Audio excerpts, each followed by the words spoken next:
I'm live on Twitch, right? And I want to pretty much go over a little bit of the state of Star Rail right now. I guess it's really not the state, it's more so like kind of like what the community is looking at. I want to ask you guys, how do y'all feel about Lingsha? Right now on YouTube, Lingsha's type of content, any type of content that pertains to Lingsha just has not been doing well at all.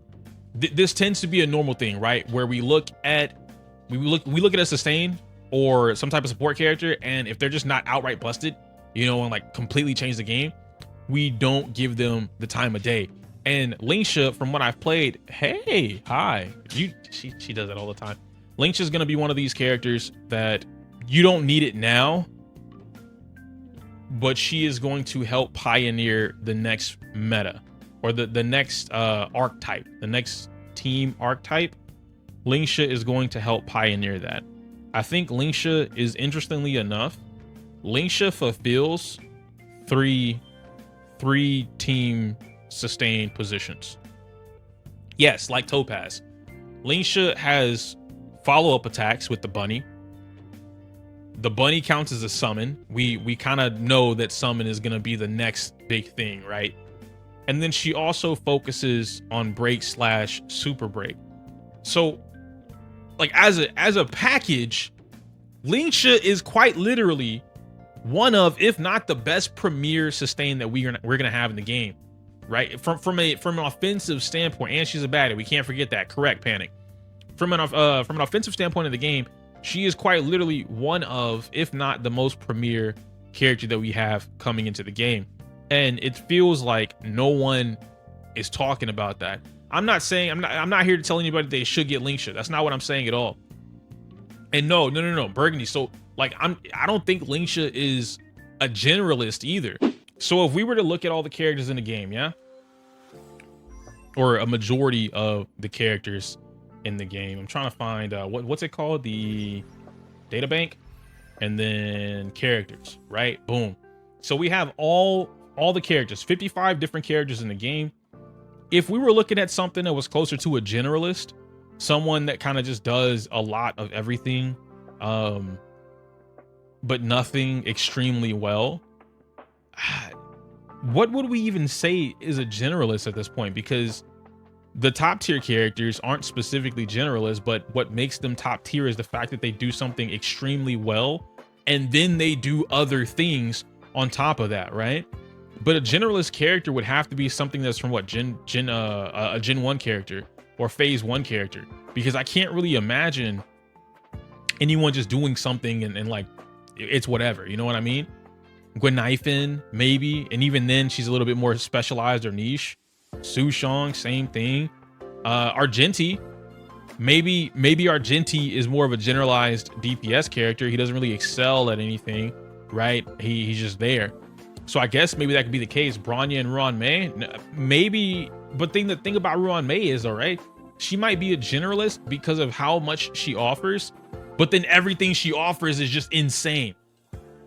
You know what I mean? Like when I think of a generalist, I think of someone who offers a jack of all trades. It's a character that's going to allow you to have a multitude of different things, and they don't really do all of those things phenomenally well, but they don't do them subpar either. And in the event that a specialist character came out, you would just replace that character. Luocha might be a really good example of this. If we were looking at specifically an abundance thing, Luocha might be our general healer. Luocha and Bailu would probably be our two the closest thing that we have to two general healers. They have something that excels about them that no one else has, or rather that few people have. So Luocha having just off-field healing with the field, and then Bailu with, hey, you died, I'm gonna bring you back to life. But their healing overall is just a standard heal, right? Standard abundance character. When we look at a character like Lingsha, which is where's she at? Boom, here. When we're looking at Lingsha and we're talking about this character and what she brings to the table, this character has a lot.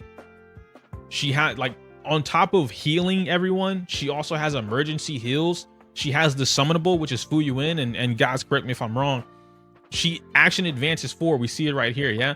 Fu Yuan, action advance 4 from the ultimate, and then whenever she uses her skill, it action advances anyway by 20%.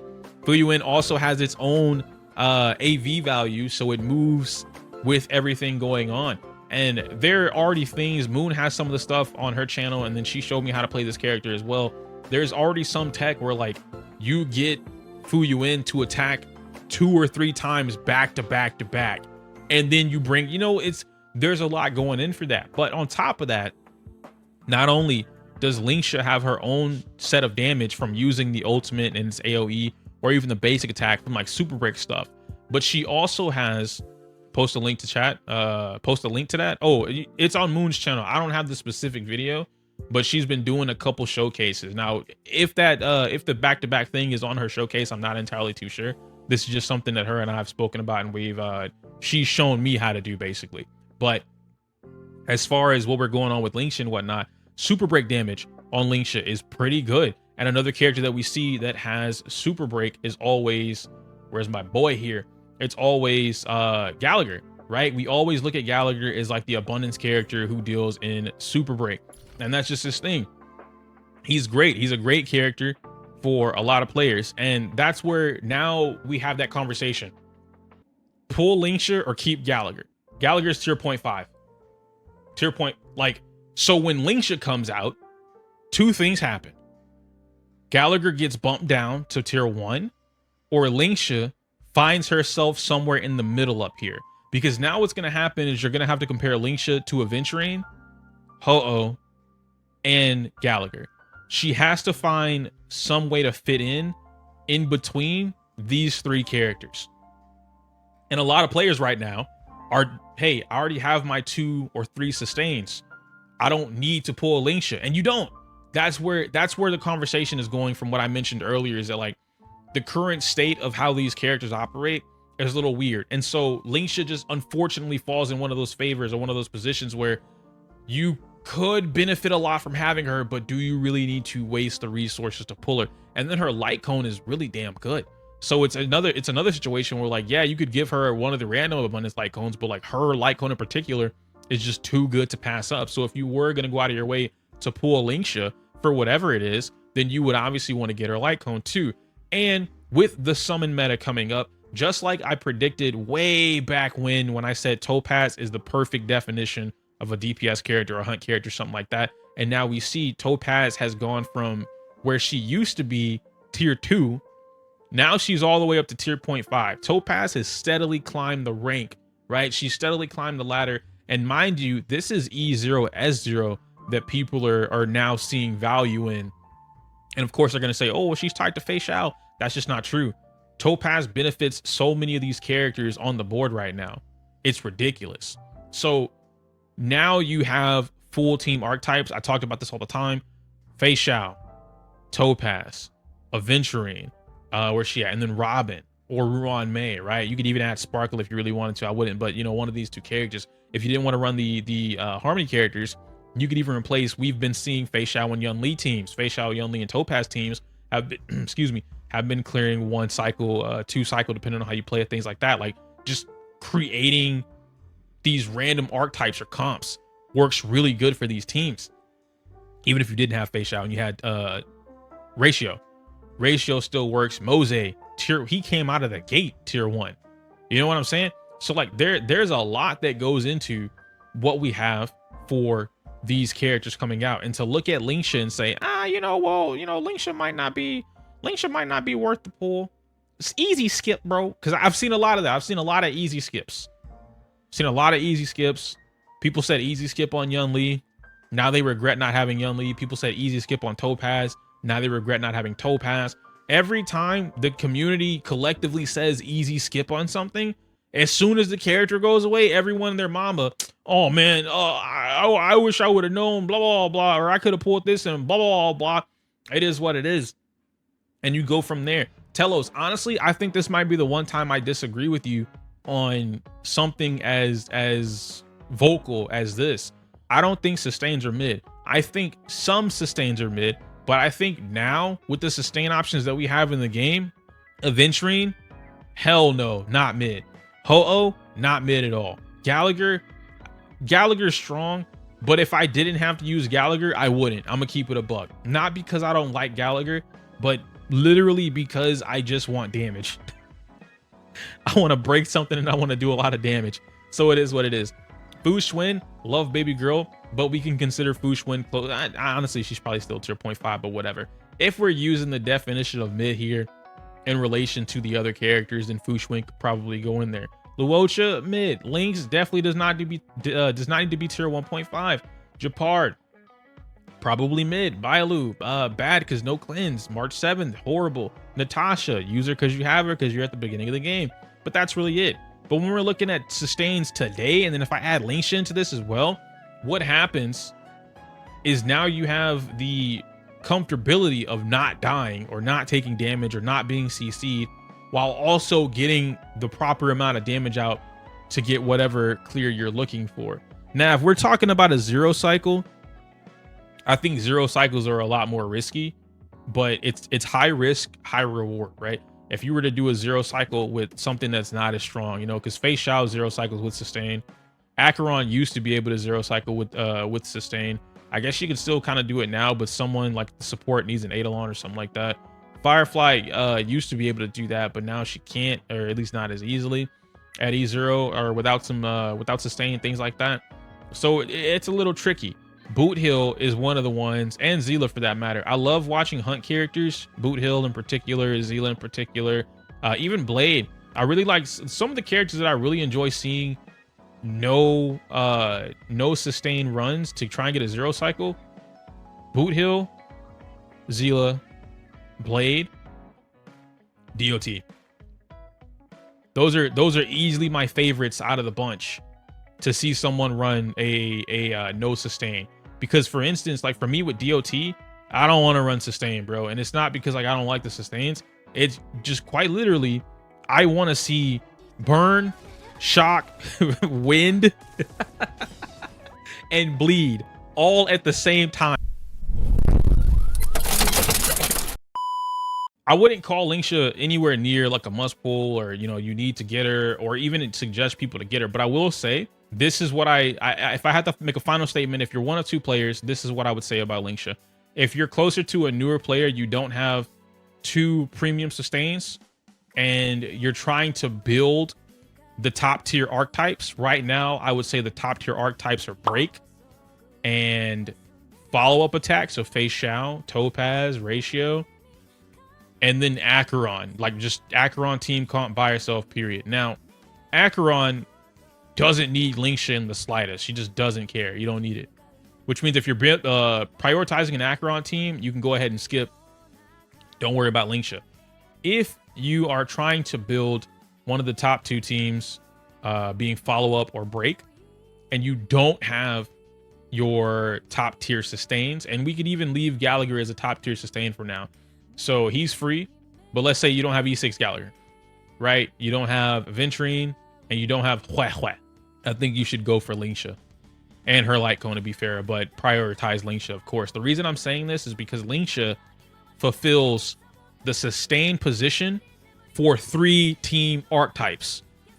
She fulfills it for the follow-up attacks. She fulfills it for the Break, and then she's going to fulfill it. She'll be the only one at this current point in time to fulfill it for the summon meta, which is something that we've seen hints at going into the future. So possibly going into 3.0, we'll be getting some summon-based characters. And I don't believe they're going to run another summon-based sustain when the 3.0 summon stuff starts to happen. You know what I mean?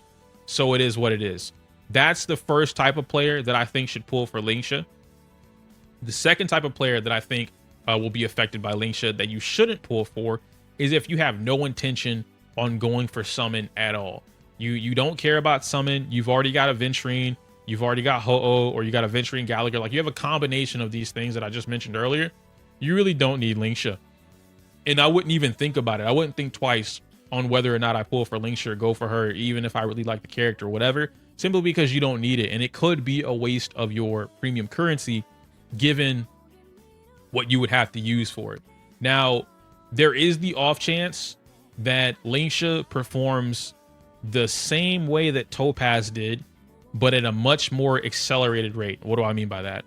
What I mean is that Topaz came out of the gate and very few people saw the value in this character. And, they skipped her, whatever, wasn't really, powerful, didn't matter. And then as soon as Ratio came out right after that, all of a sudden, it was Topaz Ratio. It was how do we get Ratio to get all this stuff without Topaz? Because we skipped her.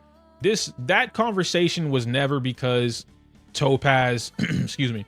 The conversation between Ratio and like who's the best partner was never because Topaz wasn't his best partner or his most preferred or ideal partner. It was because a majority of players purposely didn't pull Topaz. So they were trying to figure out what's the best case scenario to use for Ratio that isn't Topaz.